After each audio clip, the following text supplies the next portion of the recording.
Class 10 NCERT. Name of the poem is A Tiger in the Zoo.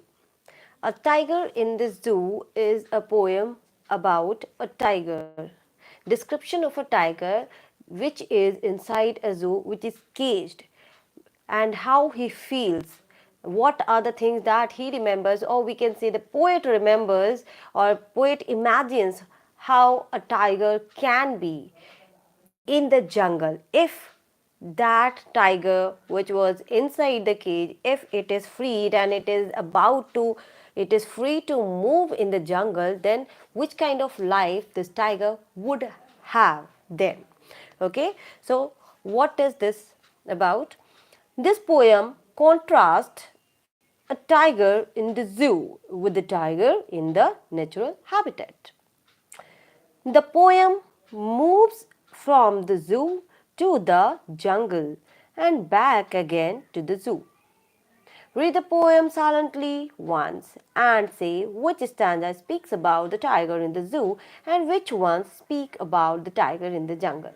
So, as I said, this poem is about the tiger which is inside the zoo, and there is a comparison between the life of that tiger in prison as well as when he is free to move in the jungle. Let's see what are the differences between the both. We start the line, he stalks in his vivid stripes. He stalks in his vivid stripes. He here is used for the tiger. A tiger which is animal and he is used, it means that there is personification. In the beginning of the poem only we can have a poetic device, personification. The tiger is personified as human being. He stalks in his vivid stripes. Stalks means to move. The tiger moves in his vivid. Vivid means bright colored. The stripes are the designs made on the skin of the tiger. The few steps of his cage and how much he moves there. He takes only a few steps because he is inside a cage. The cage is very small, so the tiger cannot take many steps. He is confined to take only a few steps there.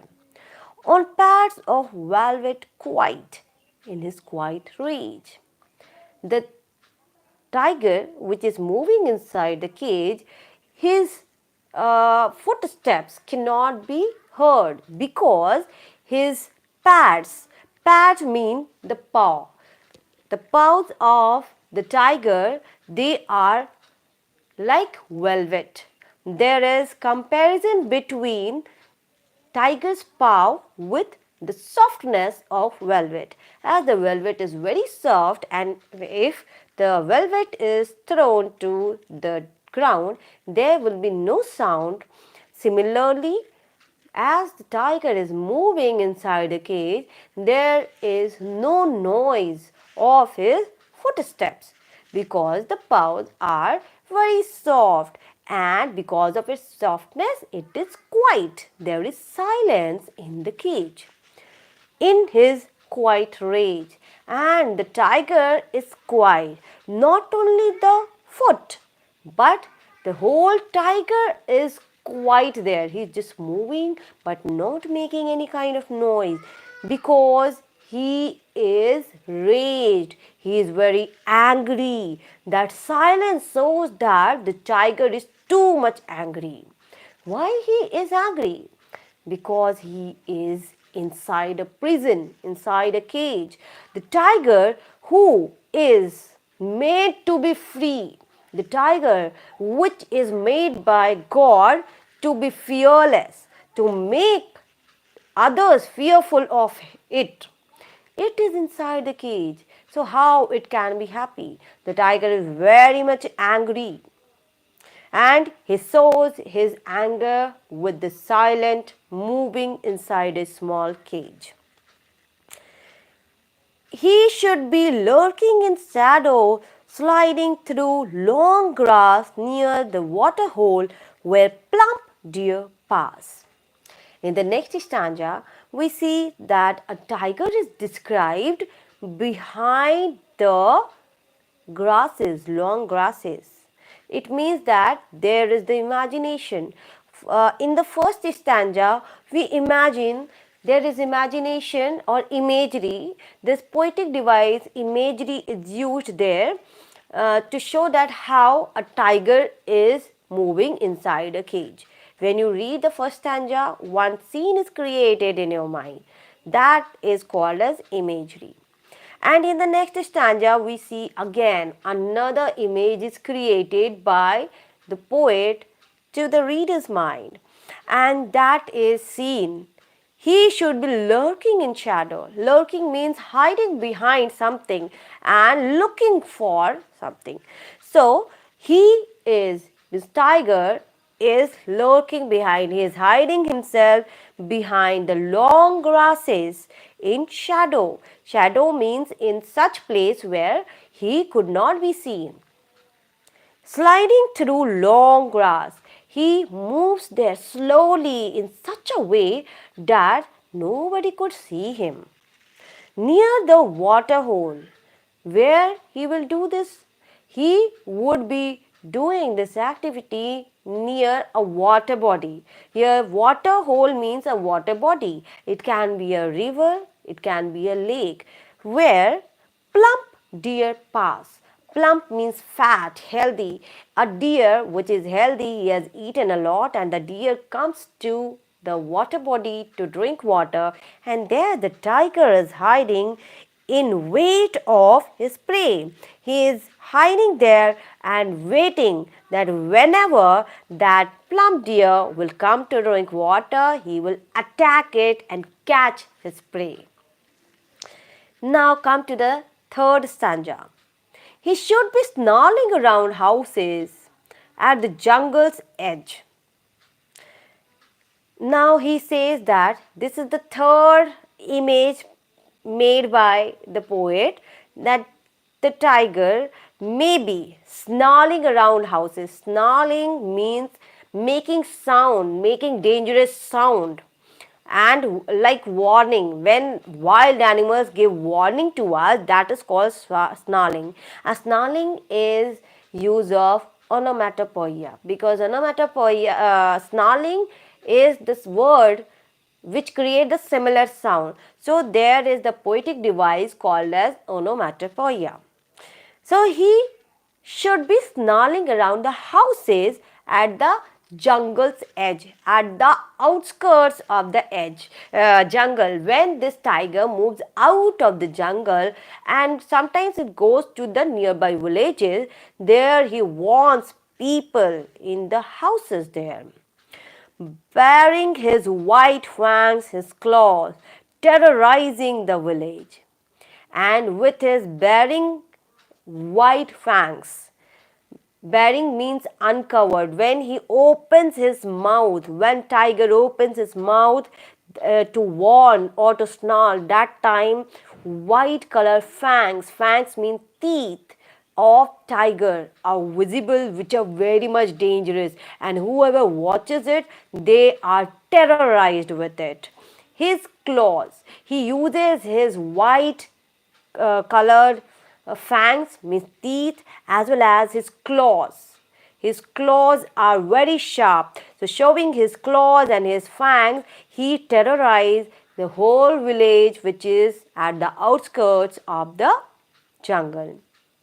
It shows that how a tiger moves freely, how a tiger is fearless of any kind of people around him. He is ready to attack his prey. He is ready to warn the people living in the outskirts of the jungle. He is a fearless, courageous and brave animal. And at the end, not end, this is the second last stanza, but he is locked in a concrete cell. His strength behind bars. Now we have to come back to the reality where the tiger is not free, the tiger is locked inside a concrete cell. Cell means a small space or the jail. So inside the cage, the cage which is made up of concrete. It is concrete. Concrete means which is used of building materials like cement. It is made up of cement and brick, sand, etc. So it is very strong. That cell or the prison cannot be broken. The tiger is inside that concrete cell. His strength behind bars.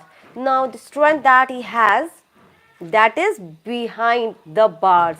He has the power, but he cannot show to anyone because he is just behind the bars. Behind the bars means inside a cage. So he cannot show his power or strength to the people, whoever comes to see him.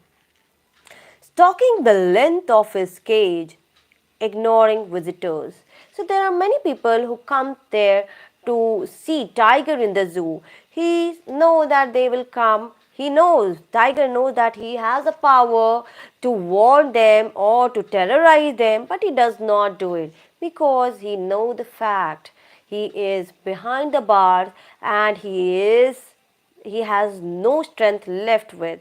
He has no power to terrorize them. So he just kept quiet and he ignored the visitors, whoever comes there. The last is Sanja. He hears the last voice of night, the patrolling cars. At the end, the whole day when many visitors visit the zoo, they see the tiger, they enjoy, but the tiger ignores them, and at the end, at night when there is no visitor, but again he can listen to the voice. The last voice that the tiger listens, that is the patrolling cars. Sound of the cars.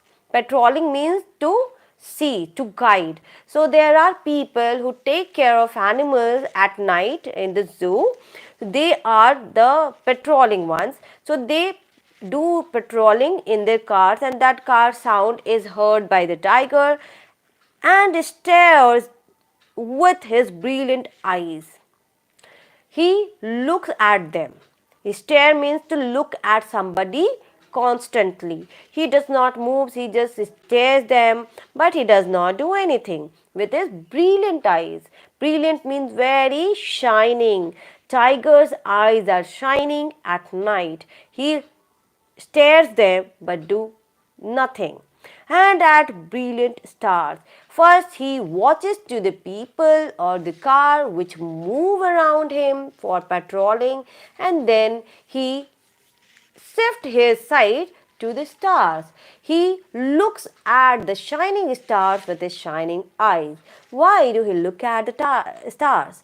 Because he wants to disconnect himself from this patrolling car, which is every day's work. Every day he sees that many visitors come, see him and they go. And at night, patrolling car comes, watches him and then they go. So this is usual thing which is not at all any joyous thing. Tiger is completely bored of it. Tiger does not like this kind of situation which is imprisonment. So he just shifts his mind while looking at the stars. It can be that he is hoping something. It might hope that one day I'll also be shining like this star when he will be freed. So this whole poem is comparison between life of two kind or two situations of one tiger. That is, one is inside the cage and another one is free to move in the jungle. This poem is not only about imprisonment of one tiger, but this is about any kind of creature. All living beings are born for freedom. They cannot be confined inside the cage. They should not be confined. But just for our pleasure, just for the enjoyment and entertainment, we people, we human beings, we just cage some animals. At home also we have pets. Why do we keep them? Only because we love to see them? But what about their freedom? What about their love? They are made by the nature to move freely in the world, to move freely in the jungle. Birds are made freely to move in the sky. But what do? We confine them only for our pleasure, which should not be done. So if we want to become a pure human being, we should just leave such kind of habit. We should forget about our own selfish love for that caged animal or bird. Alright, I hope you have understood the poem. Thank you.